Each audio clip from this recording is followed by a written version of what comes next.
Are you conscious of your addiction? Refuse to be defined by it? Not satisfied with living your life on the surface? Are you drawn to deeper meaning and purpose? And believe that it's possible to grow through your addiction to experience true freedom? Well, welcome home. Share the journey from addiction to freedom with your host, Michael Gregory.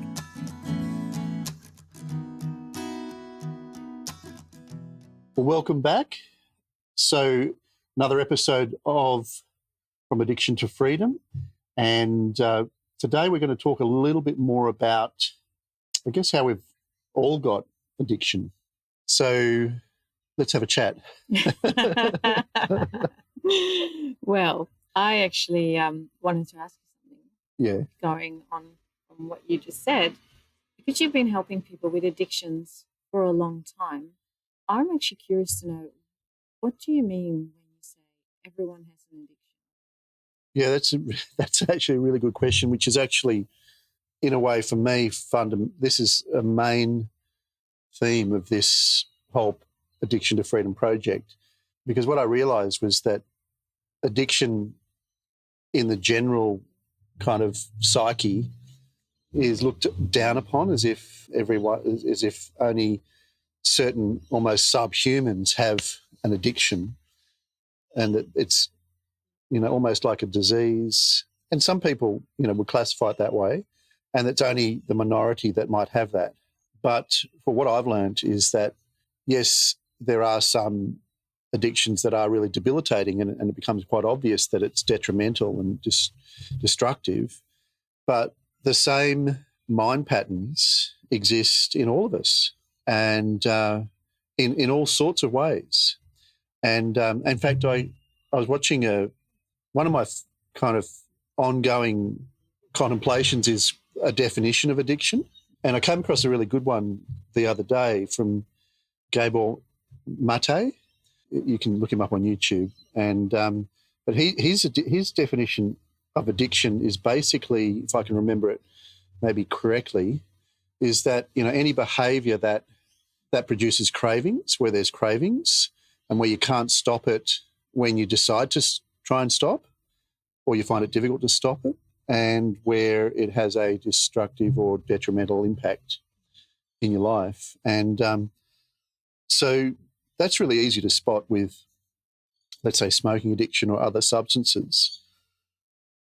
But it's less easy to spot with, you can spot it with, I think it's now pretty commonly known that, online gaming can be an addiction, and other things like, there's a well-known codependency, like love addiction, where people need to be in a relationship and they're kind of addicted to that.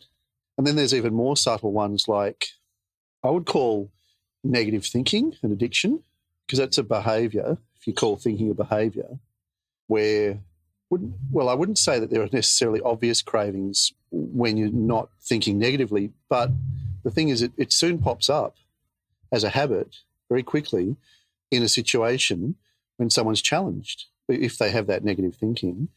There's a fear that pops up, and they that, well, what if I can't do this?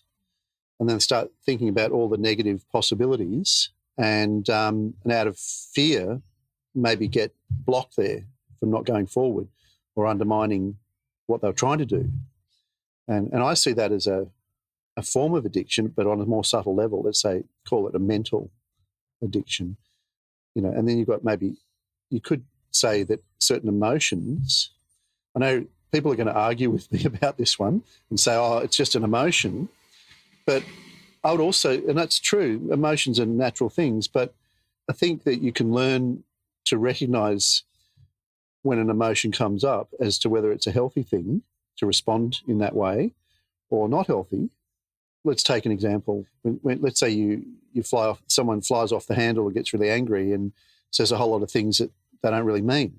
And then maybe they learn to recognise that feeling that's coming, and they learn how to not say those things when they have that feeling and deal with that feeling some other way. So I would say that if someone has perpetual anger, it's kind of like a bad habit, kind of like an emotional addiction. That's where I'm going with this. And then you could say, well, what's the root of all of that? What's the underlying root of all of those behaviours?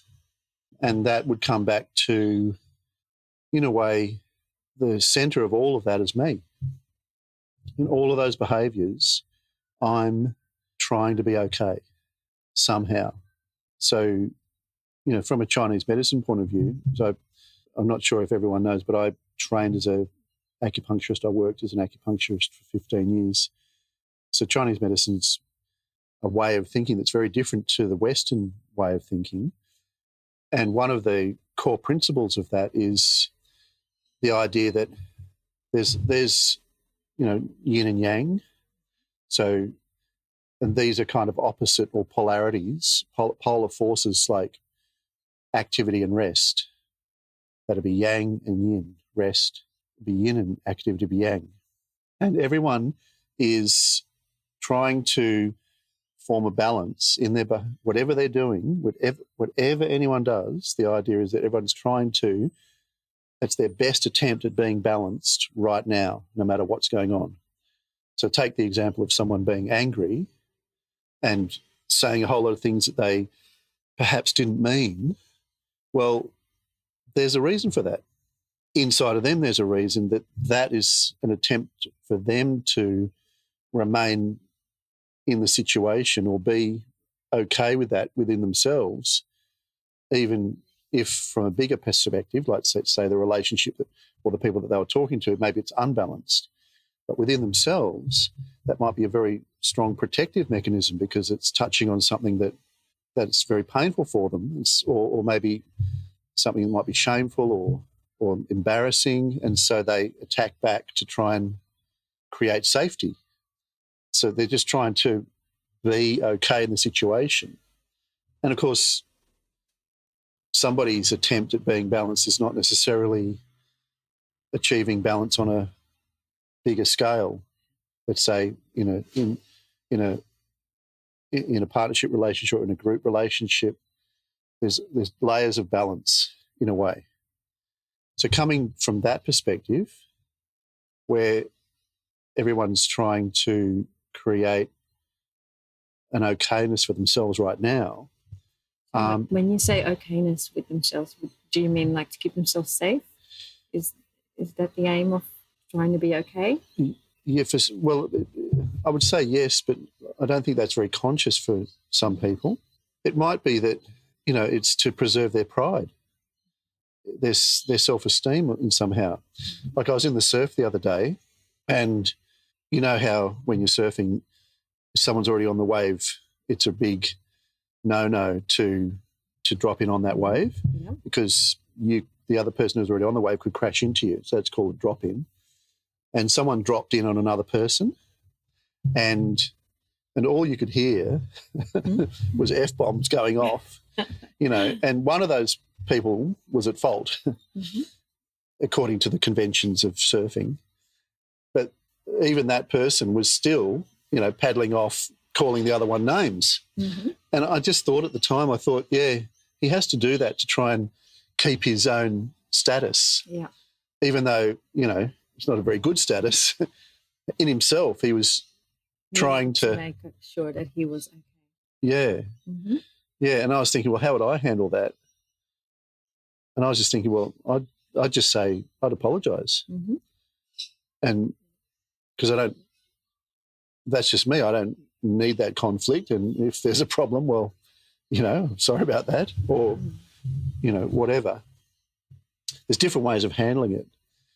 So coming way back to where we started, to what's the centre of all of those habits of operating is me or you or each individual person themselves trying to be okay.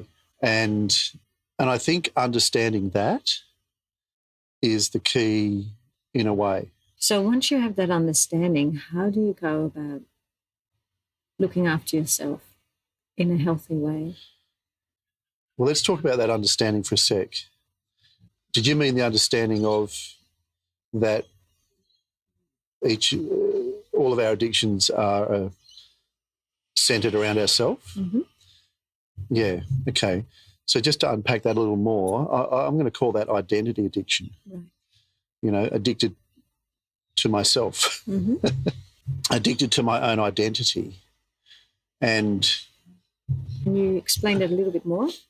well, let's say that surfer guy, he had an identity in his own mind that he had to prop up because the other guy was publicly calling out that he did a bad thing, which means it's kind of maybe shameful or embarrassing, lowering of his pride or pecking order. And so he was being diminished in his own view of himself. And so he had to counterbalance that by propping it up, by mouthing off back to the other guy. So his identity, the way he was operating, I wouldn't say the way he's perceiving it because he's probably not aware of it, but the way he was operating, he needed to protect that identity, at least to the degree which it was functioning within him. And it resulted in a really kind of, I don't know, when other people were looking on, they were thinking, actually for both of them, that's a really bad way to handle it. I think it is anyway, because it affected everybody. Like we're all out there having a spacious time in the beautiful water, and then you hear this going on. It had a negative effect. And I'm sure it had a negative effect on them. So it's one way of handling it. And I think that there's other ways of handling it, that if there was a different understanding of themselves, like let's say not hanging on so tightly to a rigid need to appear to be right, or that identity was trapping him into that behaviour. So I would say there's a lack of understanding of what, in that instance, there was a lack of understanding of what let's say I was the person who was mouthing off. There would be a lack of understanding of who I am and what I am, because in other words, there's this constructed view that I need to appear to be tough enough to be able to threaten the other guy to back off. You know, I need to have that appearance. That's part of my identity if I was that guy. But when I look at that in detail, that's really just, I would say that's a set of ideas.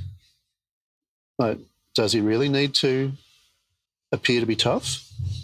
Is it actually really tough to do that? Mm. And why does he feel the need? Yeah.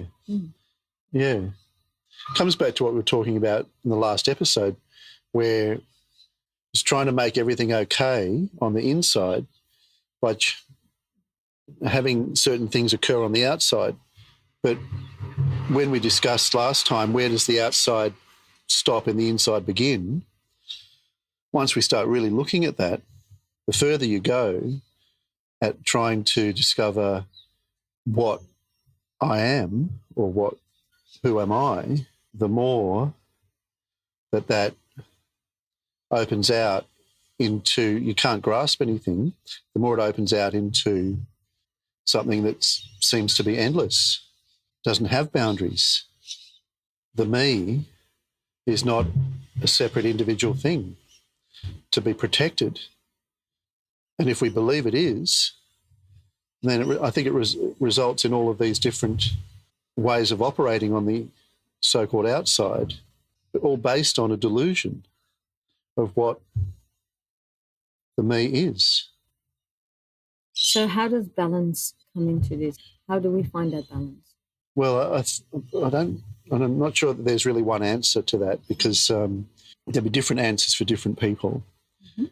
And I wouldn't say that I really have those answers. Certainly not for everybody. Mm-hmm. But I think there are a few things that I've learned along the way maybe that could be helpful, like perhaps certain areas that to take into account.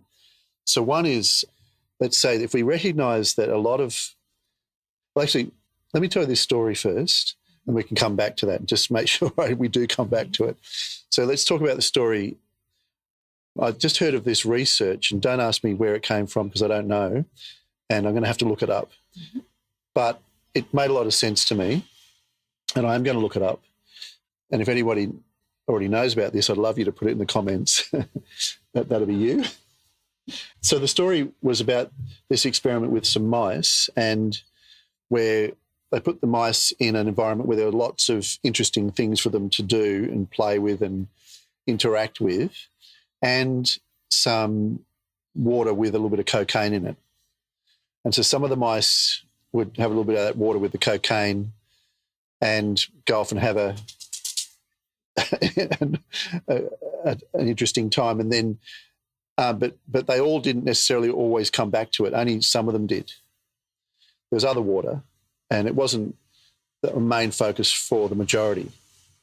And then they put them into a really quite boring environment where there was very little to do, very little stimulation, and where the mice were kind of bored, and they started being unhappy behaviours according to mice. And they also still had the water with the cocaine in it. So more of the mice in that environment went for that water, and more of them returned back to it until they kept on returning back to it until they killed themselves. So I know that we're not mice, but I do think there are some parallels, which from my experience, where in an unhappy environment, we're constantly trying to find a solution to that, to be happy, to be balanced. And so, and some of the behaviours we fall into, destructive and addictive. And so I think that's part of it, where we're trying to find solutions to happiness. And so where we can't find solutions, or where the majority of our experience is unhappy, we're more, then, well, for example, we're more likely to become addicted to things. For example, let's say in our society right now, there's been this explosion of prescription of opioids and antidepressants. It's kind of the legal drug, and people are addicted to those. I mean, some more than others, but it's kind of the accepted way to handle unhappiness. So, I mean, that's just an example, but there are other behaviours, all these other behaviours of trying to get status, trying to get money, trying to have certain experiences, certain entertainment. I mean, I wonder whether or not we might look back on this period and say that a lot of people were addicted to binge watching, Netflix series, for example, as a way of just getting some mindless entertainment to feel good if their life isn't as happy as they'd like it to be. I mean, the amount of hours, I'm not calling that, but I'm saying I'm wondering. So one factor, I think, is a search for happiness. And then another factor is ignorance about how to find happiness, particularly around, well, to find happiness, we need to understand, where happiness is. And to do that, we need to look at who we are and what we are. Because happiness really comes back to some peace, I think, a stable peace. I mean, it can be, having a great time and everything like that, but a lot of those things are temporary. And that's fine if we can keep replacing the temporary with another continually, when one temporary solution ends and you get another one lined up in quick succession, and have those continual externally sort of gratifying experiences lined up forever. I mean, that's one strategy, isn't it, that we follow. But a stable internal peace, once that's experienced, is by far way more happy. And the other more, let's say, external, in inverted commas, experiences can come and go. It doesn't seem to matter that much if there's this stable internal peace. So the first thing we said was, searching for happiness. Second thing was not understanding where happiness is or can be found. And a third thing, which I think is really important, is in a way how we're hardwired for survival. So what I mean by that is fight or flight, that when we experience pain, our brain is literally hardwired to respond in a way to try and avoid that pain. And it's a subconscious thing.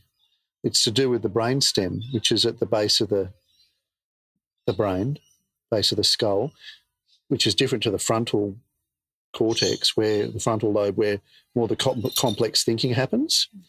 So this brain, they call it the reptilian brain, the old brain, which has a lot of kind of survival instinct hardwired into it. It's where when there's danger, you either run and hide or to get away from the danger, or stand and fight to destroy the danger and survive. So, and this has been very useful for us to survive. But the problem is now is that we've applied that, well, without realising it, subconsciously, it's been applied to all sorts of pains and sufferings. So when somebody continually puts you down and you feel embarrassed or ashamed, you naturally want to avoid them. So a lot of addictive behaviour ends up having this fight or flight built into it that keeps a person trapped into that without realising it, so that when they try and break away from that behaviour or change the behaviour, the fight or flight comes up, rears up with fear, anxiety, irritability even, which tends to bring you back to the addictive behaviour to settle down the fight or flight. So that's a big one, which I don't think a lot of people realise. Do you work a lot with that fight or flight with people that try to quit smoking? Yeah, that's where it's become really obvious to me. But I can see it in all sorts of ways. I mean, I don't know, does that resonate for you Yes. in your experience? Absolutely. I think fight or flight is, that anxiety that comes up in people, it becomes this vicious cycle of, wanting to quit, but the fear of not having what makes them happy in itself is such a big stressor for people that straight away that kicks in and reinforces that fight or flight. And you feel pretty miserable when you're in that state. Yeah. And so your first reaction would be, how can I make myself safe and how can I look after myself? And if you're not aware of actually being in this cycle of fight or flight, I can imagine that the first thing you would do would be to go for what makes a quick fix. Yeah. Quick fix, whatever it is, whether it is Netflix, whether it is drugs, whether it is saying, F this or that when you're in the surf. Yeah. I mean, yeah. I was wondering, what came to mind while you were talking there is, I wonder if you can see how this relates to, girls and women somehow, Mm-hmm.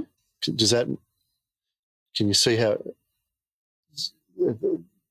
women getting trapped into certain ways of operating because of fight or flight, or the fight or flight helping to trap them into that? Yes, yeah. What comes to mind for me would be certain relationships where women might feel trapped because the idea of leaving a particular relationship that might not be a good place for them to be, the fear that kicks in, basically paralyzing them into, which I guess is freeze, rather flight, than and feeling like they can't make any changes, and then basically settling back into what feels safe, which is the life they're in now. Yeah. And being constantly in that vicious cycle again of wanting to go, but getting scared, staying where they are. Can see that it could apply to that. I wonder if it also applies to, for example, eating disorders,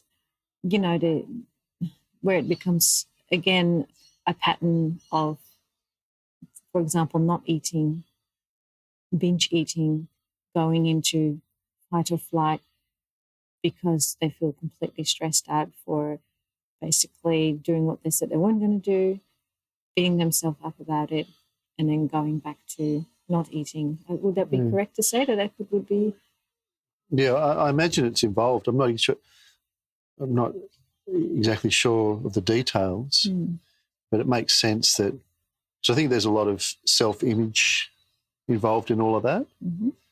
I haven't got a lot of experience in that area, but from the little I do understand is that there's a certain image in the mind that I'm wanting to make sure that they align with, and when they perceive that they're not aligning with that, there's this fear arises and this anxiety about not aligning with that.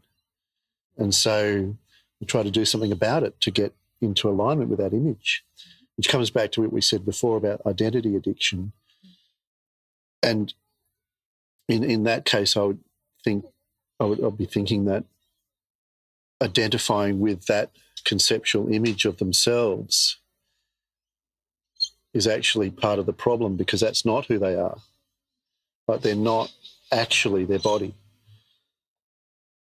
As we talked about that in the last episode, who we actually are is not the body. I mean, it's not that we're separate from the body or anything like that either, but the deep experience of who we are, what we say I and me, and where that happiness is, what they're really looking for. Because aligning with that image is an attempt to be happy, right?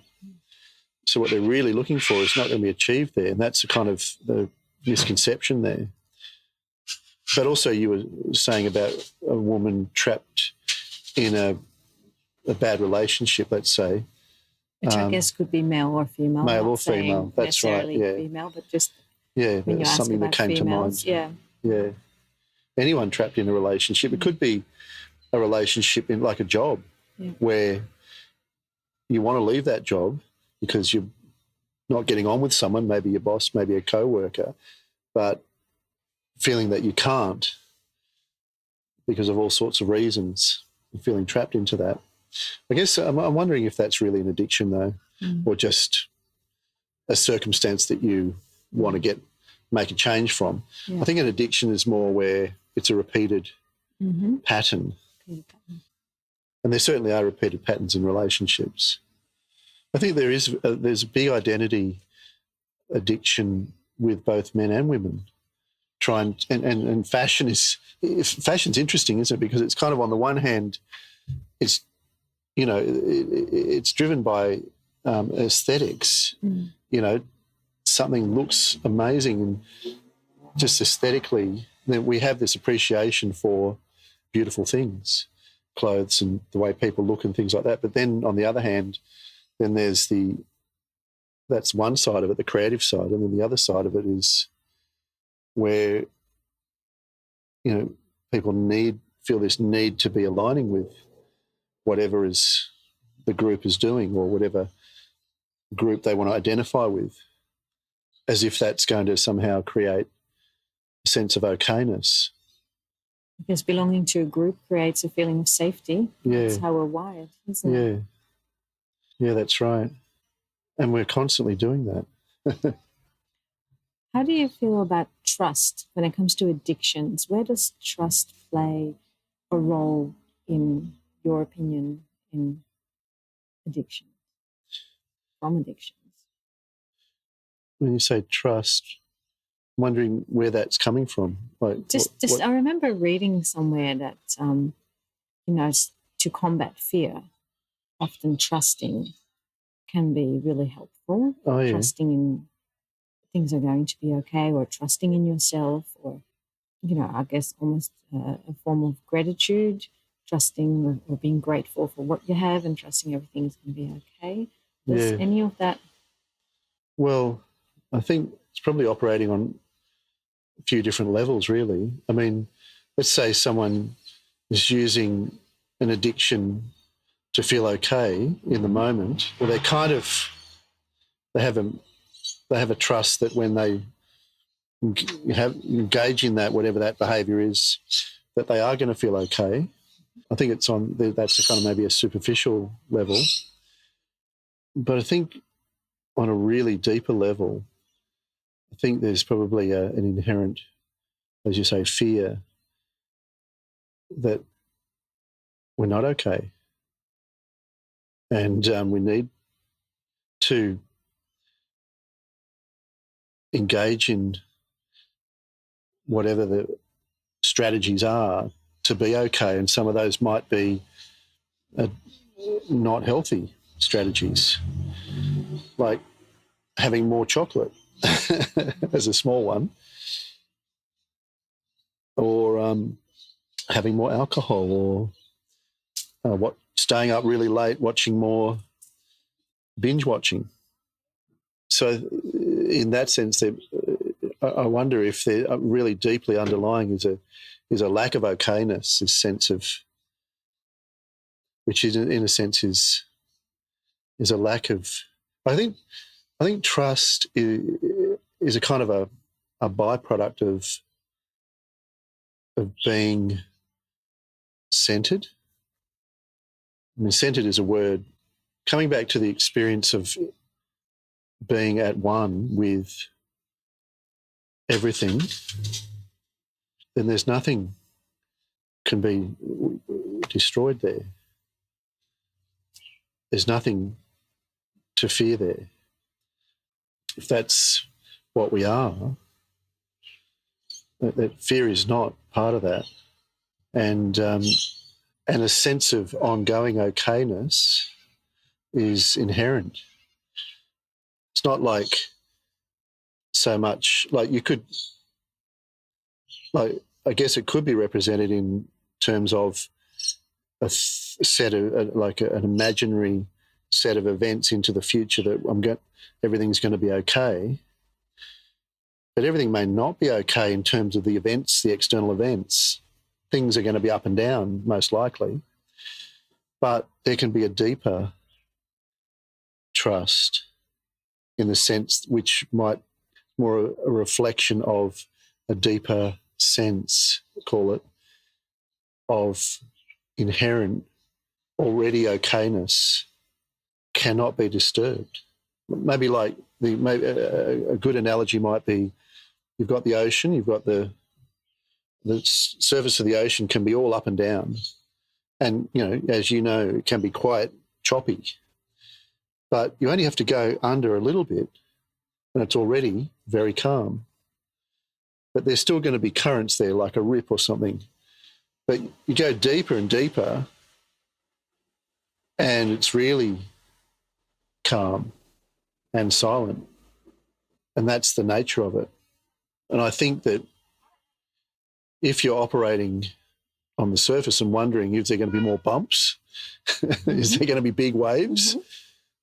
And if that's all that you know, you could be really worried and really be working hard to kind of keep your belief and trust that you're not going to get knocked around.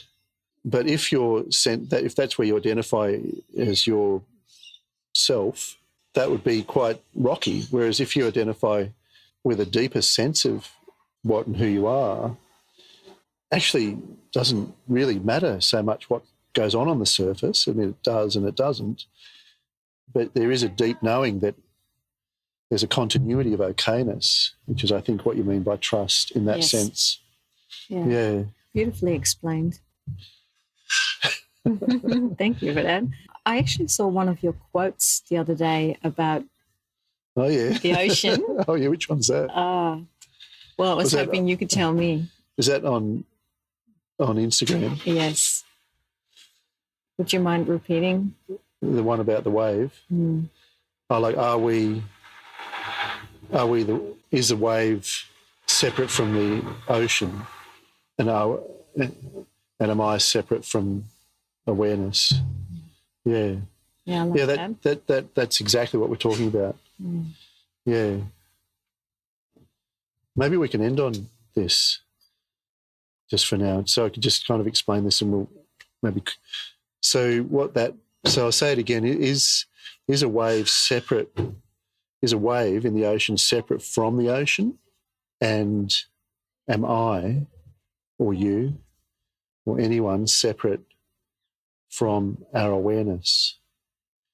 What I was trying to point to there was like a wave. If you call it a wave, like that word wave seems like an individual thing, but and when you look at it, you could say, yeah, it's a wave. It's separate, has its own life and individuality.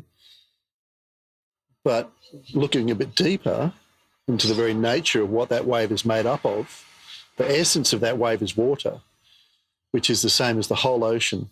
So then I was trying to point to that being the same with us.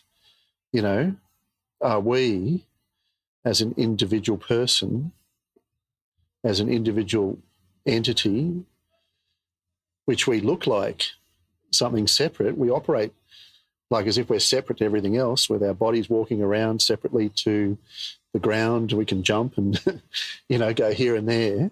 Just like the wave looks a bit separate to the ocean. But when we look at the inherent nature of the wave, and we see that it's water, which is the same as the ocean, if we look deeply at the inherent nature of what I am, or what you are, what we are, when we turn our awareness, so when we look at what that essential nature is, what do we find? And how do we look at that? Well, when I say look, what are we using to look? And the answer is really, we're using our awareness. We're not necessarily using our eyes or our senses. And we're not necessarily using our thoughts, conceptual understanding. I mean, conceptual understanding is always a description of experience, if you know what I mean. Like, it's always describing what's already happened. Otherwise, it couldn't describe it. So it's secondary to the actual experience. So awareness being the primary experience, if we look deeply using awareness at what we are, then we experience we really aren't separate from that awareness. And that everything is occurring within. Just like the wave, everything about the wave is made up of exactly the same as what the whole ocean's made up of. Then our awareness is made up of exactly, like, everything is occurring within awareness. Like, there's nothing that I perceive. Like, if I talk about an inside and an outside, then immediately I'm bringing in a conceptual separation between me and other. But I'm employing a conceptual facility to do that. If I put that down for a sec and just experience awareness, then we have to say that everything is occurring, to us at least, within awareness. And the more we focus on that, the more we experience that we essentially are that awareness. And there's no limit to it. Like, there's no boundary to it. Like, it's always present. Present means there's no past, there's no future. Past and future are only brought in when you pick up the conceptual facility again. So being present means there's actually no time. There's no time. It's timeless.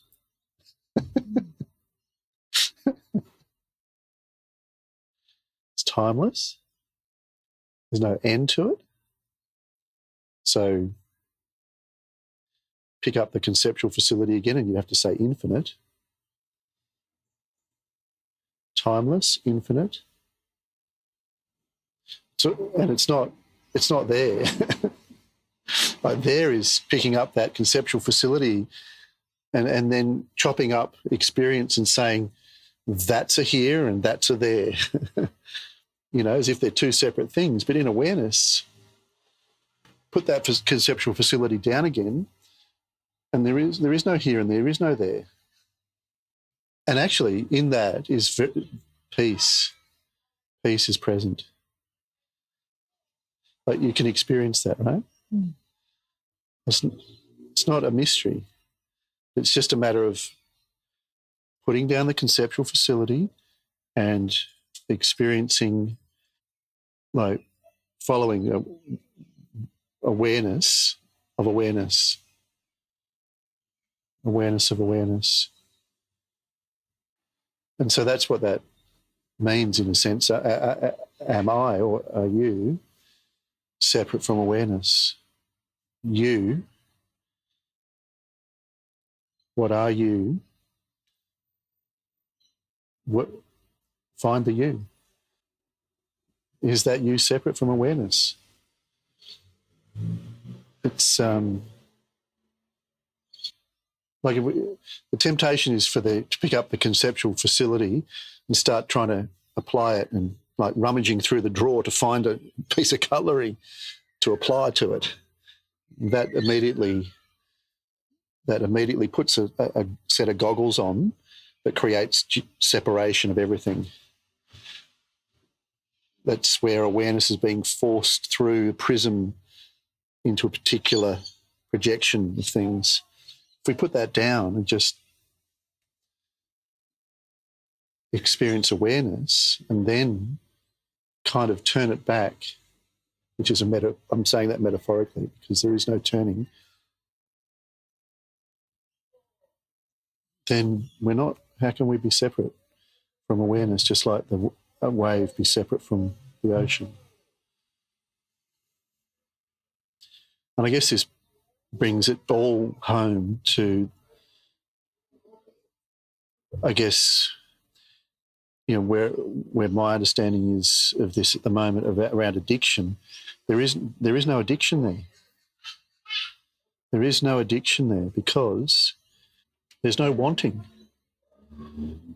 There is no craving there. There is no better, no more that needs satisfying. You know, there's nothing that needs to be added to that. It's already complete. Like awareness is complete in itself. Everything that occurs within awareness is kind of just an interplay of phenomena, including binge watching Netflix. You know, but yeah. So I would see that as the freedom part. From addiction to freedom is also, you know, from awareness of ourselves as separate, like the wave, to awareness of ourselves as, I don't know what you would say, as the ocean. Vast, deep ocean. Yeah, as the deep ocean, yeah. Mm. Well, and the surface as well. Mm.